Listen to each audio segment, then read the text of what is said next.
Good morning बच्चों। आज हम क्लास 5th का EVS का लेसन 8 मच्छरों की दावत के प्रश्नोत्तर कर रहे हैं बेटा। पहला प्रश्न है, मच्छरों के काटने से कौन कौन सी बीमारियां होती हैं? तो इसका उत्तर है, मच्छरों के काटने से निम्नलिखित बीमारियां होती हैं: डेंगू, चिकनगुनिया, फाइलेरिया, मलेरिया। प्रश्न 2, कौन से मौसम में मलेरिया ज़्यादा फैलता है? तो इसका उत्तर है, बरसात के मौसम में मलेरिया ज़्यादा फैलता है। प्रश्न 3, मलेरिया के क्या लक्षण हैं? तो इसका उत्तर है, मलेरिया के लक्षण निम्न हैं: सर्दी लगना, तेज बुखार होना, बेचैनी होना। प्रश्न 4, मलेरिया का पता कैसे लगता है? तो इसका उत्तर है, मलेरिया का पता खून की जांच से लगता है। प्रश्न 5, मच्छरों से बचने के लिए तुम्हारे घर में क्या क्या उपाय किए जाते हैं? इसका उत्तर है, मच्छरों से बचने के लिए हमारे घर में DDT का छिड़काव किया जाता है, आसपास में पानी का जमाव नहीं होने दिया जाता है और सोते समय मच्छरदानी लगाई जाती है। प्रश्न 6 है, एनीमिया क्या है? तो इसका उत्तर है, शरीर में खून की कमी होना एनीमिया कहलाता है। प्रश्न 7, आरती की रिपोर्ट के हिसाब से हीमोग्लोबिन कम से कम कितना चाहिए था? तो उत्तर है, आरती की रिपोर्ट के हिसाब से हीमोग्लोबिन कम से कम 12 ग्राम होना चाहिए था। प्रश्न 8, आरती का हीमोग्लोबिन कितने दिनों में बढ़ गया? आरती का हीमोग्लोबिन 3 महीने में 2.5 ग्राम बढ़ा है।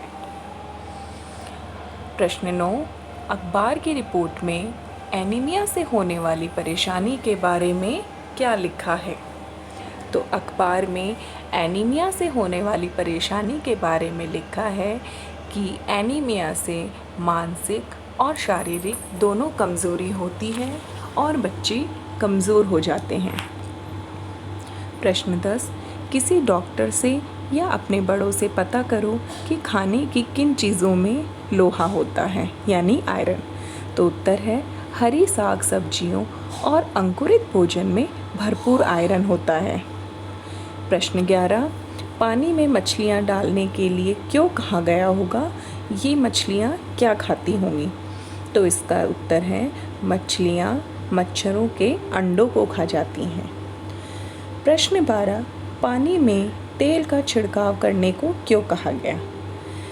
तो इसका उत्तर है, तेल पानी के पृष्ठ तनाव को कम करता है जिससे कि मच्छरों के अंडे डूब जाते हैं और मच्छर कम हो जाते हैं।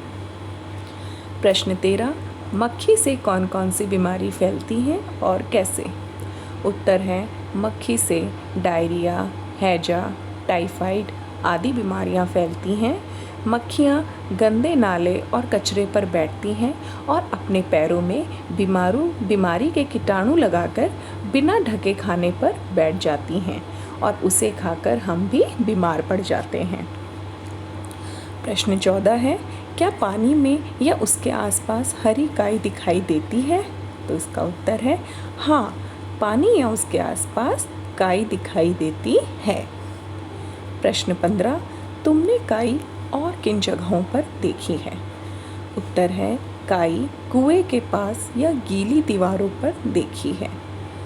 प्रश्न 16, पानी या किनारों के आसपास कौन कौन से पौधे आपने देखे हैं? तो उत्तर है, पानी में तथा किनारे बहुत सारे पौधे दिखते हैं जैसे जलकुंभी, काई या कमल का पौधा। प्रश्न 17, इन्हें लगाया जाता है या फिर अपने आप उग गए हैं? तो इसका उत्तर है, इन पौधों को लगाया नहीं गया है, ये अपने आप ही उग गए हैं। प्रश्न 18, अपने स्कूल में और आसपास मच्छर ना हो उसके लिए तुम्हारी क्या जिम्मेदारी है? इसके लिए तुम क्या क्या करोगे? तो इसका उत्तर है, अपने स्कूल के आसपास मच्छर ना हो इसके लिए निम्न बातों पर ध्यान देना चाहिए। पहला है, अपने स्कूल या घर के आसपास पानी नहीं जमने देना चाहिए। कचरे को कूड़ेदान में ही फेंकना चाहिए। कूलर या गमले में पानी नहीं जमने देना चाहिए। जमे हुए पानी में मिट्टी का तेल छिड़कना चाहिए। आप इन सभी प्रश्नोत्तर को बेटा अपनी नोटबुक में बिल्कुल नीट एंड क्लीन करेंगे और साथ में इन प्रश्नों को याद भी करेंगे। ठीक है बेटा, थैंक यू।